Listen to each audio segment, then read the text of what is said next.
একটি রাস্তায় এক দাদা আর এক বোন একটি ছেঁড়া তাঁবুর মধ্যে একসাথে থাকতে থাকে। কিছু না খেতে পেয়ে ওই বোনটি কান্না করতে থাকে। ওর দাদা কি করবে খুঁজে পায় না, খুঁজে না পেয়ে রাস্তায় ঘুরতে থাকে।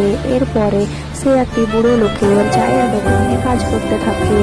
বুড়ো লোকটি কাজের শেষে ওকে কিছু খাবার দেয় আর সে ওইগুলি আনন্দ করে ওর বোনের জন্য নিয়ে আসে। এরপর তারা সেগুলি আনন্দ করে দুজনে খায়। এরপর রাত হলে তারা আকাশের দিকে তাকিয়ে থাকে।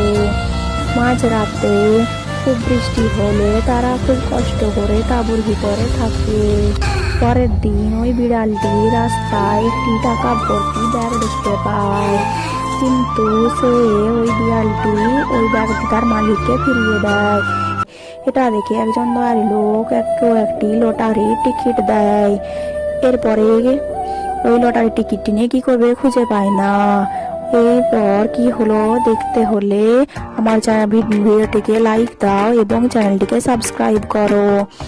এরপরে ওই লটারি টিকিটটি নিয়ে ওরা দু ভাই বোনে লটারির দোকানে যায়। এত লোক দেখে ওরা ভয় পেয়ে যায়। তারপর হঠাৎ করে উইনারের নাম ঘোষিত হয় আর ওই বিড়ালটি লটারি জিতে যায়। এরপর দু ভাই বোন খুশিতে নাচতে থাকে, আনন্দ করতে থাকে, চোখের জল পড়তে থাকে।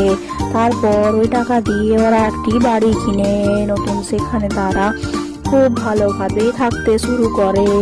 আর রাস্তায় যারা অন্যান্য প্রাণীরা থাকে তাদেরকেও খাবার দেয়। এরপর থেকে ওরা দু ভাই বোন খুবই সুখে শান্তিতে থাকতে থাকে।